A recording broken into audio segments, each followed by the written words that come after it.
Hey friends, happy Friday, the 20th of October. I'm Father Bill Hill, priest at Holy Spirit Catholic Community.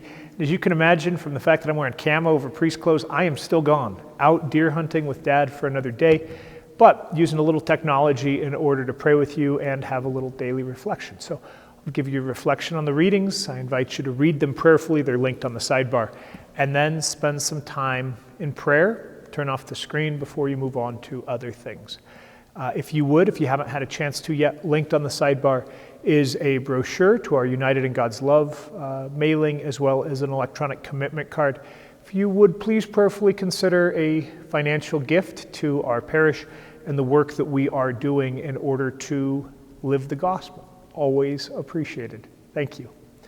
We're working on St. Paul's letter to the Ephesians and Luke's gospel. And kind of like yesterday, we've got some solid dynamic tension between the first reading and the gospel. Paul refers to unity in the Spirit, and then he speaks of baptism, that I think is as wonderful and excellent for us to pray into today as it has been for a long time. But Paul says, one body, one Spirit, you were called to the one hope of your call.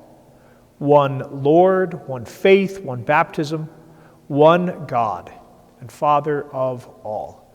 And it's so easy. We look out, we think about our families or our friendship circles, so easy to see the divisions that exist among Christian churches and among Christian people.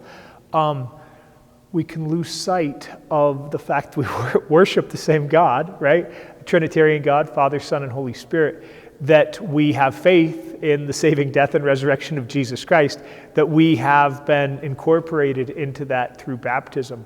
That's what Paul's reminding us of. You know, and this Christian community in Ephesus would have been very small. I think his mind would have been blown by the way that Christianity exploded across the world.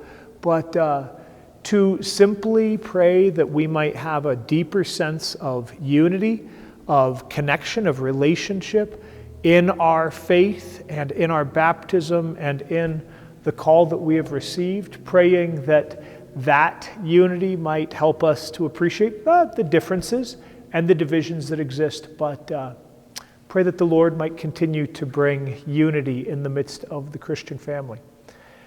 In the gospel, Jesus gets after the crowds and calls them hypocrites because of their inability to resolve their own disputes and their own relationships.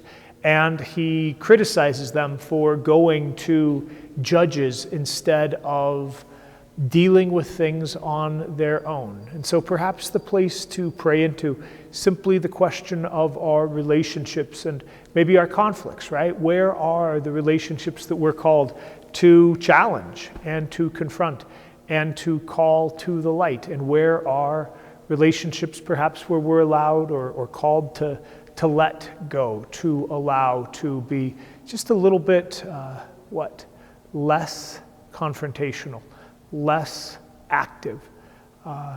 Jesus invites us to reflect. To his generation, he's talking about weather. We could talk about that too. But we're experts at so many things, but there might be things that we struggle with as well. And he called the crowd to account. Perhaps he calls us to account as well. What do we need to pray into in relation to confrontation, conflictual styles, relational stuff with the Lord? All right, friends, happy Friday. I hope that you're having a great day. I hope I'm having a great day out deer hunting, right? God bless, guys.